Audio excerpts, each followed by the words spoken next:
Président, Monsieur le rapporteur, chers collègues. Le sujet de la protection numérique des mineurs mobilise de plus en plus et c'est heureux. Je pense notamment à la campagne de communication sur la surexposition des enfants aux écrans qui a été lancée en début de mois par le ministre délégué à la transition numérique et nous aurons dans les prochains jours l'occasion de débattre en séance de deux propositions de loi, l'une visant à instaurer une majorité numérique et l'autre destinée à prévenir l'exposition excessive des enfants aux écrans. On le voit, les pratiques numériques des mineurs et les risques auxquels ils s'exposent sont devenus un sujet majeur, si je puis dire ainsi. Pour autant, ce phénomène ne doit pas occulter une autre dérive, elle aussi préoccupante, celle de l'exposition des enfants sur les réseaux sociaux du fait de leurs parents. Pour de nombreux parents, en effet, partager en ligne des photos ou des vidéos de leurs enfants est devenu un acte banal, mais ces intrusions quotidiennes dans la vie privée des enfants n'est pas sans risque pour leur développement, pour leur sécurité ou tout simplement pour le respect de leur vie privée.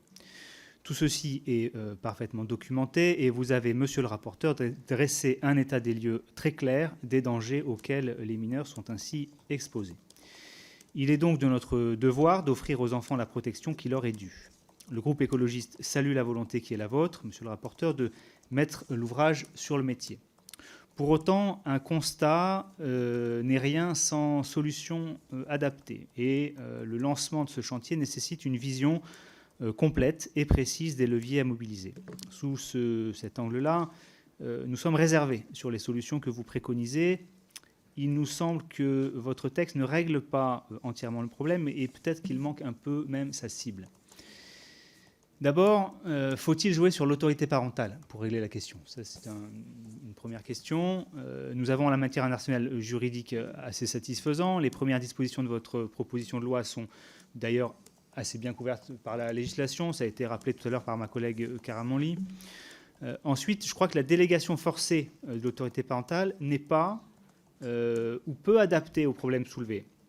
La délégation forcée de l'autorité parentale est une mesure judiciaire très sévère, mobilisée par le juge aux affaires familiales dans des cas désespérés. Or, notre cible, ce sont des atteintes quotidiennes à la vie privée des enfants par des parents qui ne sont pas nécessairement malveillants. Ils peuvent l'être, mais ce n'est pas forcément la majorité des cas. Ce sont des parents qui, dans leur grande majorité, ignorent les dangers auxquels ils exposent leurs enfants. Et c'est avant tout un problème de connaissance, d'éducation, de prise de conscience. Ce n'est pas en évinçant les parents que nous allons régler ce problème-là. Il me semble que la sensibilisation et l'accompagnement est le meilleur moyen d'enrayer ces pratiques.